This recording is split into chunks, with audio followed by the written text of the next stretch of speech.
নমস্কার বন্ধুগণ, আজ এক নতুন কাহিনী নিয়ে আপনাদের সামনে উপস্থিত হয়েছি। কাহিনীটি হলো, আমরা ভাগবতে পাই যে বদ্রী নারায়ণ, তাই না?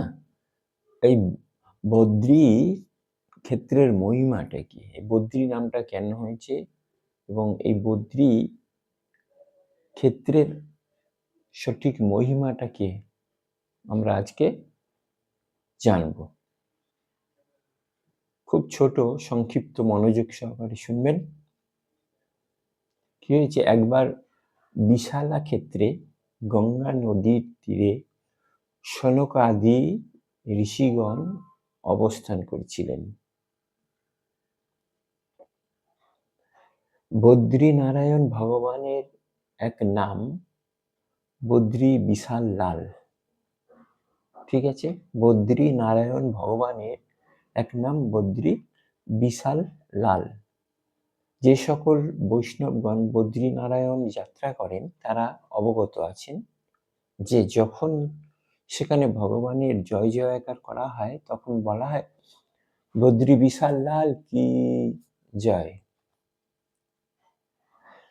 সূর্য বংশের বিশাল নামে এক রাজা ছিলেন। সেই বিশাল রাজা গঙ্গা তীরে 1000 বছর ধরে তপস্যা করছিলেন। ভগবান নারায়ণ তার সম্মুখে প্রকাশিত হয়ে তাকে বর প্রার্থনা করতে বললেন। রাজা বললেন, আপনার দর্শন প্রাপ্তির পর আমার আর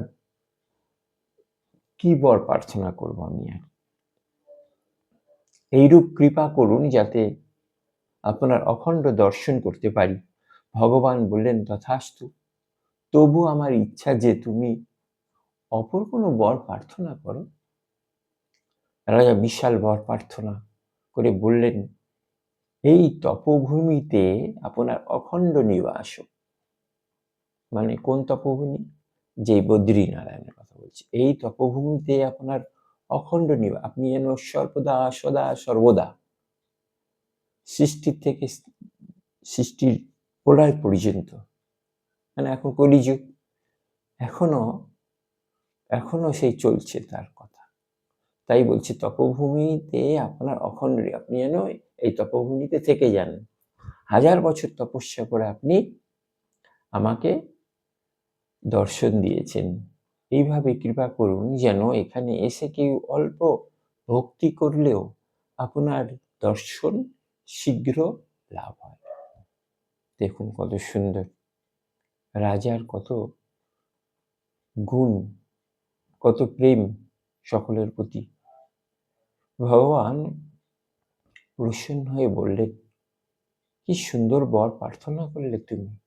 তোমার নাম কেবল বিশাল নয়, তোমার হৃদয়ও বিশাল। আজ থেকে এই ক্ষেত্রের নাম হবে বিশাল ক্ষেত্র। বদ্রীনারায়ণ ক্ষেত্রে সংকল্প বাক্য পাঠের সময় বলা হয়ে থাকে বদ্রী বিশাল ক্ষেত্রে। রাজা বিশালের সম্মুখে ভগবান প্রকাশিত হয়েছিলেন বলে রাজার নামে এই ক্ষেত্র বদ্রী বিশাল হলো।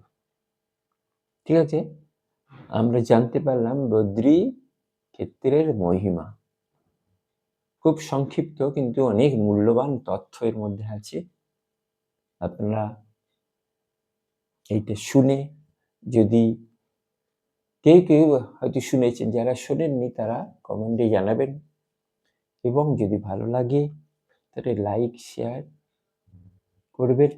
আর যারা এখনো সাবস্ক্রাইব করেননি তারা দয়া করে সাবস্ক্রাইব করবেন, যাতে আমি এইরকম ভিডিও আপনাদের দিতে পারি, আমার চ্যানেল যাতে চালিয়ে যেতে পারি।